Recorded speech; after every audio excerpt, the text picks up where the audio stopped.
She was just the maid, humble, quiet, invisible to most. But when the bride's friends spat cruel words and laughed in her face when one shouted, "You're just a lowly maid," they didn't realize the secret that would explode moments. Later, in under 10 minutes, the groom would cancel the entire wedding in front of hundreds. All because of her. Stay with this emotional roller coaster, because by the end, you'll see exactly why kindness, loyalty, and truth always win. This is a story you'll never forget. If you're hooked already, smash that subscribe button for more stories that twist your soul, break your heart, and lift it right back up. The grand hall of the Bellymore estate was bathed in soft golden light, its chandeliers dangling like jewels from the high vaulted ceiling. Laughter, clinking glasses, and the scent of roses filled the air. The wedding was supposed to be perfect in affair to showcase elegance, power, and status. But behind the glittering veil of champagne flutes and designer gowns stood Ava Daniels, a 24-year-old black girl in a modest uniform, sweeping quietly near the floral arch. Ava had worked as a housekeeper at the Bellymore estate for almost 3 years. To most guests, she was invisible. To the bride circle, she was even less. "Hey, sweetie, mind not breathing so close to the centerpiece?" One bridesmaid snarked, wrinkling her nose. Another whispered, loud enough to hear, "Ah, imagine having her around our wedding photos." Ava smiled politely and continued. With her task, she was used to it. People didn't see the woman behind the uniform. They didn't see the college graduate saving every penny for law school. They didn't know she once saved this same bride's little cousin from choking at a family barbecue. None of that mattered today. Today, she was just the maid. But there was one person who did see her: Ethan Rivers, the groom. Ethan was the heir to the Rivers luxury real estate empire and had a sharp eye for authenticity. He'd known Ava for years through Bellymore's events and even caught glimpses of her intelligence, warmth, and grit. But ever since he got engaged to Madeline Wexler, the daughter of old money with a jaw-dropping attitude, he'd tried to convince himself he was doing what was expected. Ava watched from the shadows as Madeline paraded in her Vera Wang gown, surrounded by designer-clad bridesmaids tossing champagne like confetti. That's when it happened. One of the girls tripped and knocked over an entire cake tier. It landed right at Ava's feet. And then came the moment that would spark the unraveling. "What are you standing there for? Clean it up, lowly maid." The maid of honor barked, laughter rippling around. The crowd gasped. Silence. Ava, cheeks burning, knelt and calmly began cleaning the mess. But someone had seen everything. Ethan, standing just feet away, staring in stunned silence. Ava disappeared to the staff room, her hands trembling not with shame, but with years of held-in exhaustion. She had always smiled, no matter how cruel the guests, no matter how humiliating the requests, but today felt different. Ethan burst into the staff room minutes later, his tie undone, face flushed with disbelief. "Ava, I'm so sorry. That was disgusting." She looked up, startled. "You don't need to apologize for them." "No," he said. "I do, because I let this happen.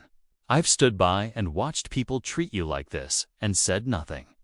Not anymore." Ava looked away. She didn't need his pity. But Ethan wasn't done. "Did you think I didn't? Notice you. You're more graceful than anyone in that ballroom. You know more about me than my fiancé does." "And I." He trailed off. The air shifted. For a brief second, Ava felt seen, not as a maid, but as a woman, as Ava. Back in the ballroom, whispers were starting. "Where's Ethan? The ceremony's in 15 minutes. Was that the maid crying?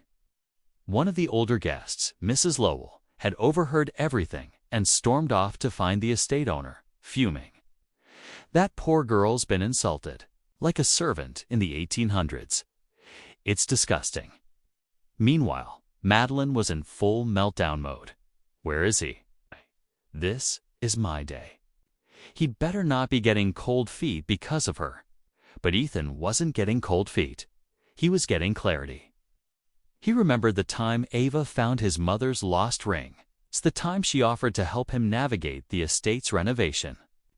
Contracts because she'd studied urban law.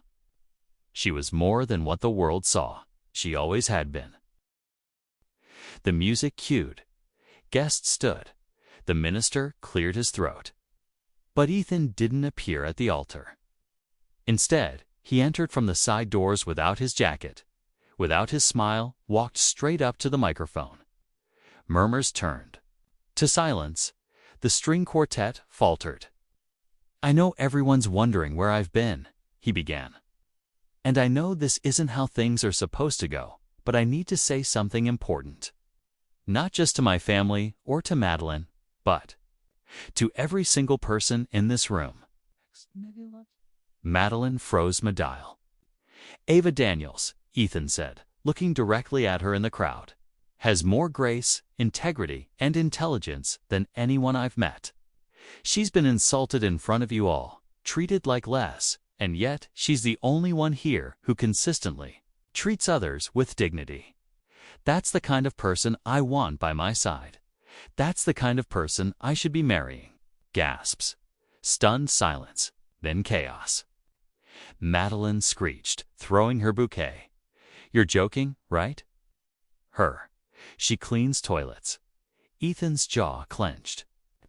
"And you mocked people behind closed doors." "I'd rather marry someone who scrubs a floor with pride than someone who looks down on others." The audience split. Some clapped. Others shook their heads. Ava stood frozen, disbelief washing over her. She wanted to run. She wasn't used to being the center of attention. But Ethan was walking toward her now, past rows of stunned guests. "Ava," he said softly, "you've always been there. I just didn't have the guts to admit it before. You're canceling your wedding?" "For me," she whispered. "No," he said. "I'm canceling a mistake." And asking for a second, the wedding was called off. The venue fell silent. Madeline's family sued for breach of contract only to be hit with a lawsuit from Ava's union rep for public harassment. As days turned into weeks, the story exploded across social media. A video guest had taken of the confrontation went viral. The maid who stopped a wedding. It was everywhere. Blogs, talk shows, TikTok reenactments. Brands reached out. Ava stayed quiet. But one day, a letter came from the Rivers Foundation. A full scholarship to law school, plus a grant to launch her own nonprofit for underprivileged service workers, funded directly by Ethan. Still, she hesitated. Was this real? Was it pity? Then she read the note attached. "This is not charity. This is justice. The world needs more women like you leading it." Months later, Ava stood outside her first law class, head high, books in hand. She wasn't just the maid anymore. She was Ava Daniels, soon to be attorney, advocate, and changemaker. Ethan waited outside after class with coffee. Because he saved her. But because she saved herself, and he just got lucky enough to watch.